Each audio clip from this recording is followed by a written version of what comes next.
In this video, we're going to go over two last examples of some Riemann sums. So to start, we have that the rate of sales in games per week of a new video game is shown in the following table. Assuming that the rate of sales increased throughout the 20-week period, estimate the total number of games sold in this period.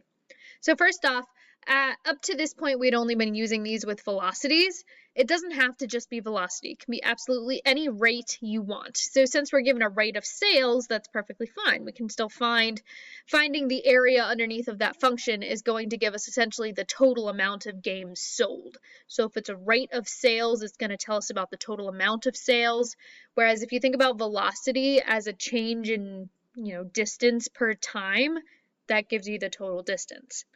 So in this case, if we do that same kind of Riemann sum idea here for this table that gives us the rate of sales, it'll tell us the total amount of sales. So let's go ahead and find both the right side and the left side sum in this case. So we'll find the right-hand sum and the left-hand sum. Now I'm not going to draw a picture in this case because again, it's not necessary. But if you would like to draw one, you can do one off to the side on your own. But again, we aren't really told how to break this up. So we're just given a table. We're not told how many rectangles, how wide the rectangle should be, anything like that. So we get to choose. Now, really, you only kind of have two choices because they have to be equal widths. You could go from 0 to 10 and 10 to 20, or 0 to 5, 5 to 10, 10 to 15, and 15 to 20. Now, when you're not told what to do, the best option is to just take as many intervals as you can. So we're going to go ahead and split it up into kind of the sections of 5. So if we think about it in terms of going from 0 to 5, and then from 5 to 10, and then from 10 to 15, and then from 15 to 20. So sometimes I like to come off to the side and write kind of this interval notation because I think it helps us recognize what point we need to use. So if I want to find a right-hand sum. So if I want to find a right-hand sum, I'm going to use the values at 5, 10, 15, and 20, the right side of those intervals that we're working over, right? Now, all of our rectangles here are going to have a width of 5 because we're going from 0 to 5, 5 to 10, and so on. So all of the widths are going to be 5. Now notice in the examples we were doing in the last video, we wrote something like 2 times this, plus 2 times that, plus 2 times something else, and so on and so forth, and the width of 2 was in each term. Well, that means we could also factor that out. So since all of the terms are going to have that common width in there, why don't we go ahead and put the width and then just sum up the lengths. If you prefer to write 5 times this, plus 5 times that, plus 5 times whatever, go ahead and do so. But to just save ourselves a little bit of writing, I'm essentially going to factor that 5 out to the front. So what heights are we going to use? So the first height we need to use is the height at 5 because that's the right end point of the first interval. So we need 585. And then we need the height at the right end point of essentially the second rectangle, the second interval, so at 10. So 892. And then 1875 for the height at 15.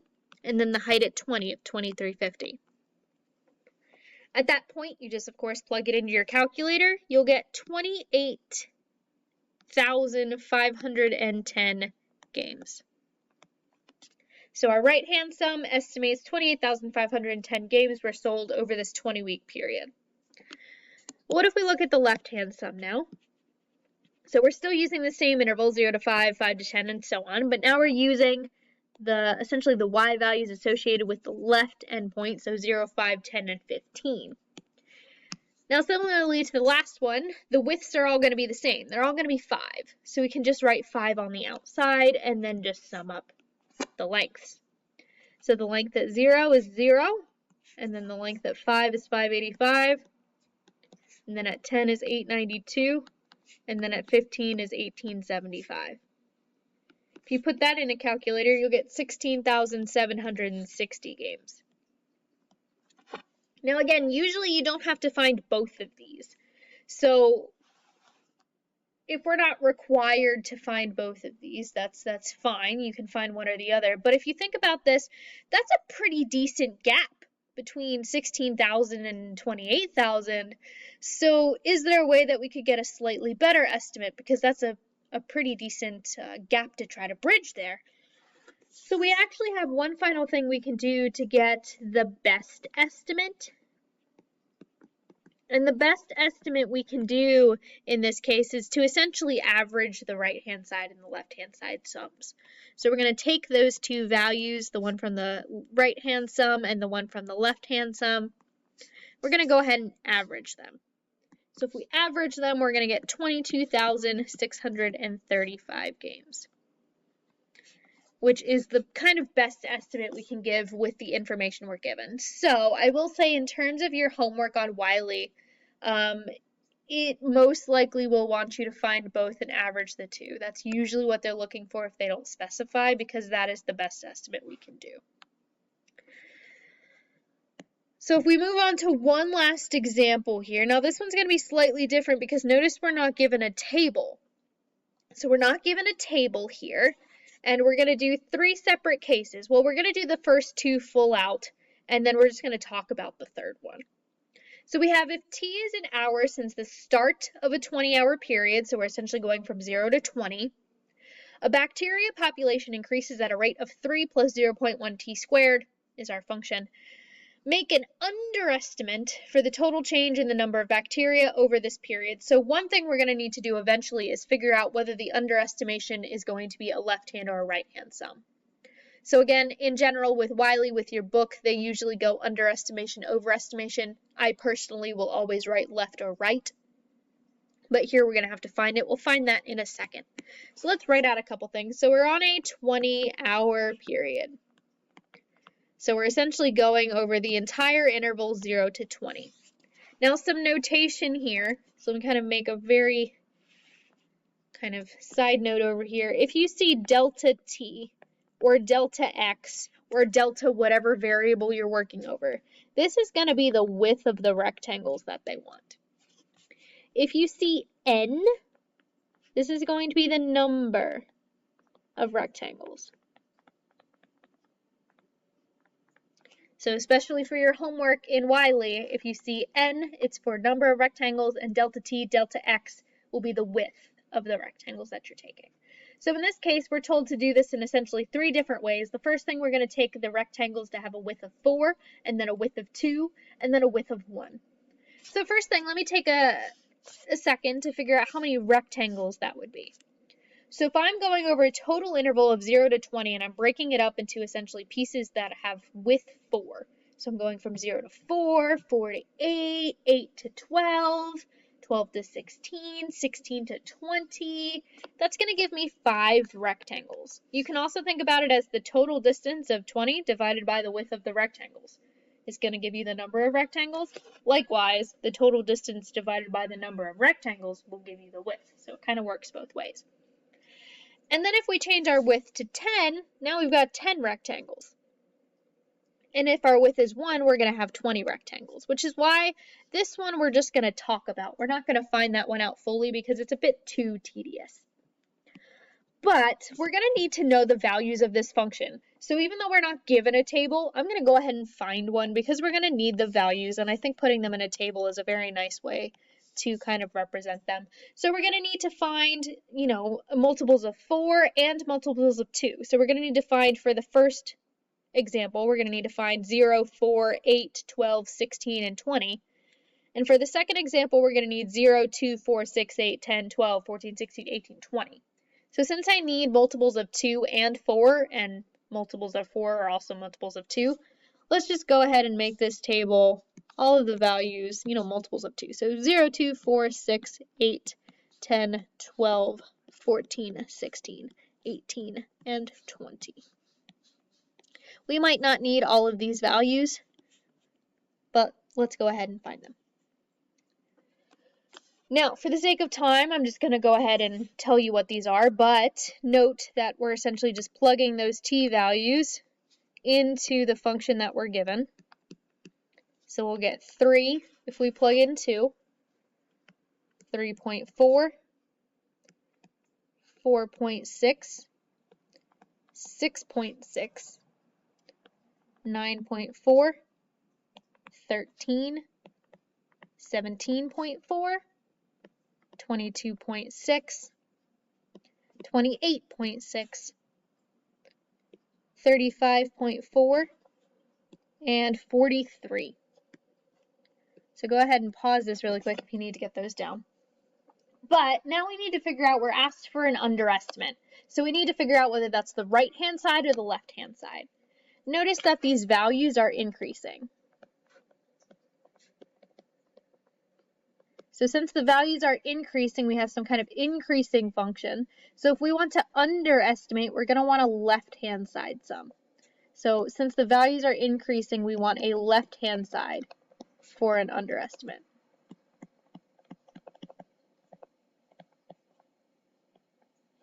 So let's go ahead and start finding these.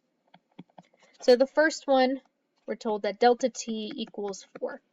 So let me write out my intervals. We're going from 0 to 4, 4 to 8, 8 to 12, 12 to 16, and 16 to 20. Now since we're using a left-hand side sum, we're going to just use the values at 0, 4, 8, 12, and 16. So 0, 4, 8, 12, and 16. So that's the other thing with tables, is if they tell you how to break it up, you need to be really careful because sometimes you might not need the whole entire table. So don't just assume that you'll use the entire table if you're given one. If it doesn't specify how to break it up, go ahead and use the entire table. But if it tells you how it wants you to break it up, you have to break it up how they tell you. So all of the widths here are going to be 4, so let's go ahead and put that on the outside of our sum again. And now we need to write out all the lengths. So we have the length at 0 is 3, at 4 is 4.6, at 8 is 9.4, at 12 is 17.4, and then 28.6. If you punch that into a calculator, you're going to get 252. Now we need to do the exact same thing, but for delta t equals 2. So let me go ahead and write out all of the intervals again. So I went ahead and I did that. I paused my recording because I'm running out of recording time. You don't have to write these intervals out, but if you like them and they're helpful, go ahead and use them. So we're going to need to use the y values at the left endpoints again. So 0, 2, 4, 6, 8, 10, 12, 14, 16, and 18. All of the widths are 2 now in this case, and we need to write out all of our lengths.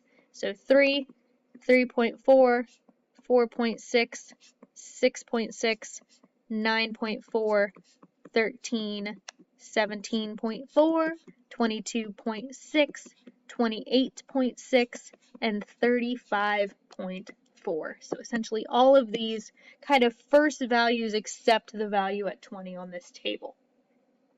If you punch that into a calculator, you are going to get 288. Now for the last one, again, we're not going to do this one out fully because that would be 20 pieces, and that's a bit too tedious. I will never ask you to do anything more than 10 pieces. If we were to do this, we would find that the left-hand sum would come out to be 307. So notice that these values are getting larger, the larger amount of rectangles we have, which is not a coincidence because since this is an underestimate, you should assume that it should be getting to a larger value since it should underestimate less, if you will.